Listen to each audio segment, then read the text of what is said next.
안녕하세요. 여러분은 AI, 반도체, 클라우드, 보안, 블록체인, 스테이블 코인, 디지털 자산을 각각 다른 산업이라고 생각하시나요? 대부분의 사람들은 그렇게 생각합니다. 하지만 저는 조금 다르게 보고 있습니다. 우리가 지금 보고 있는 수많은 기술들은 사실 따로 움직이는 것이 아닙니다. 하나의 거대한 디지털 문명을 만들기 위해 서로 연결되어 움직이고 있습니다. 그리고 이 흐름을 이해하는 사람과 이해하지 못하는 사람의 투자 결과는 앞으로 10년 동안 완전히 달라질 수 있습니다.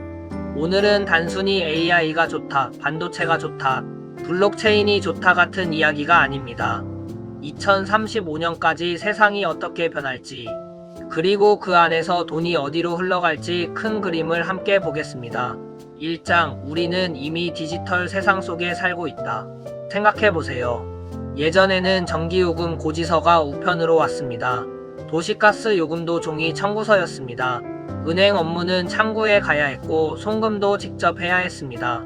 학교에서는 종이 교과서를 사용했습니다. 주식 거래는 증권사에 전화를 해야 했습니다. 하지만 지금은 어떨까요? 전기세도 앱으로 냅니다. 도시가스 요금도 모바일로 처리합니다. 은행 업무도 스마트폰으로 해결합니다. 주식 투자도 휴대폰 하나면 됩니다. 교과서도 디지털화되고 있습니다. 우리는 이미 디지털 경제 속에 살고 있습니다. 다만 많은 사람들이 변화의 속도에 익숙해져서 그것을 느끼지 못할 뿐입니다. 2장, 모든 것의 시작은 반도체다. AI가 발전하고 있다고 말합니다. 클라우드가 성장한다고 말합니다. 데이터 센터가 늘어난다고 말합니다. 하지만 그 모든 것의 출발점은 단 하나입니다. 바로 반도체입니다. 반도체가 없으면 AI도 없고 클라우드도 없고 블록체인도 없고 데이터 센터도 없습니다. 반도체는 디지털 문명의 전기와 같습니다. 전기가 없으면 도시가 멈추듯이 반도체가 없으면 디지털 세상도 멈춥니다. 그래서 많은 전문가들이 AI 시대의 최대 수혜 산업으로 반도체를 꼽는 것입니다. 3장, 반도체 위에 세워지는 클라우드. 반도체가 디지털 세상의 땅이라면 클라우드는 거대한 도시입니다. 우리가 사용하는 사진, 영상, 문서, 금융정보, 의료정보, 기업 데이터, 모든 정보가 클라우드에 저장되고 있습니다.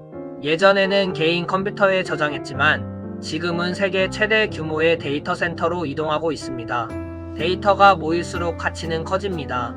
그리고 여기서 새로운 혁명이 시작됩니다. 4장, 데이터가 모이면 AI가 탄생한다. AI는 갑자기 나타난 기술이 아닙니다. AI는 데이터가 많아졌기 때문에 성장한 기술입니다. 쉽게 말하면 데이터는 원유이고 AI는 정유 공장입니다. 원유가 많아질수록 정유 공장은 더 큰 가치를 만들어냅니다. AI가 의료를 분석하고 금융을 분석하고 교육을 분석하고 기업을 분석하는 이유도 여기에 있습니다. 앞으로 AI는 인간을 대체한다기보다는 인간의 생산성을 극적으로 높이는 방향으로 발전할 가능성이 높습니다. 5장, AI 시대에 가장 중요해지는 산업. 그렇다면 질문이 하나 생깁니다. 모든 정보가 디지털화되면 누가 그것을 지킬까요? 바로 보안입니다. 많은 투자자들이 보안을 지루한 산업이라고 생각합니다. 하지만 미래에는 상황이 달라질 수 있습니다. AI가 발전할수록 해킹 기술도 발전합니다. 데이터가 많아질수록 보안의 중요성도 커집니다. 결국 AI와 보안은 서로 함께 성장하는 산업이 될 가능성이 높습니다. 6장, 미래의 핵심은 디지털 신원. 앞으로 가장 큰 변화 중 하나는 디지털 신원 체계입니다.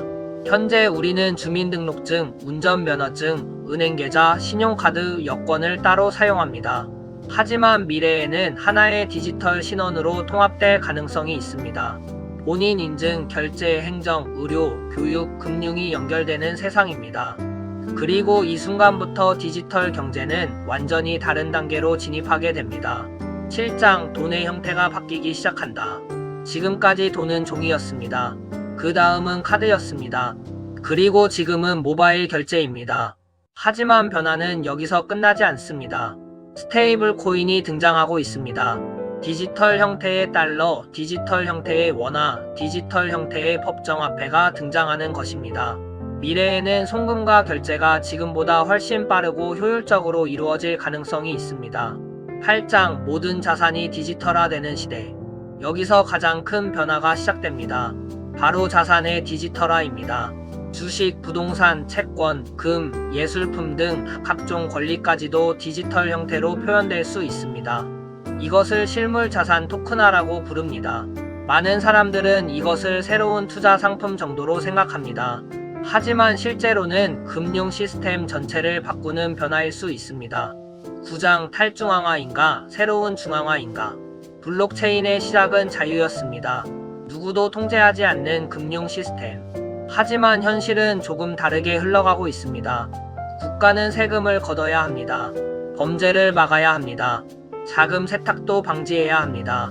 그래서 미래는 완전한 탈중앙화가 아닐 수도 있습니다. 오히려 모든 거래가 기록되는 디지털 사회로 발전할 가능성이 큽니다. 결국 중요한 것은 기술이 아닙니다.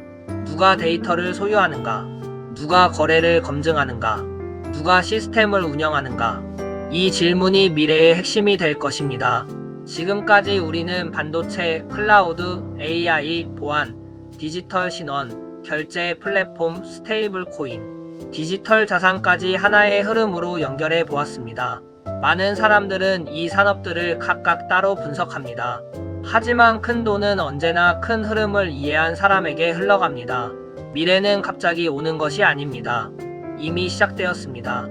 우리가 스마트폰으로 결제하는 순간, 앱으로 세금을 내는 순간, 온라인으로 공부하는 순간 이미 디지털 경제의 일부가 된 것입니다.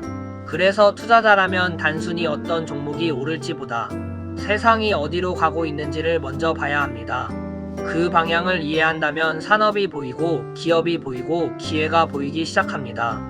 코로나가 4차 산업혁명을 앞당겼듯이 이번 잠실 투표가 전자선거라는 블록체인 시스템을 앞당길 것입니다. 오늘 영상이 여러분의 투자와 미래를 바라보는 시야를 조금이라도 넓혀드렸다면 좋겠습니다. 구독과 좋아요는 앞으로 더 깊이 있는 산업 분석과 투자 인사이트를 만드는데 큰 힘이 됩니다. 감사합니다. 다음 영상에서 뵙겠습니다.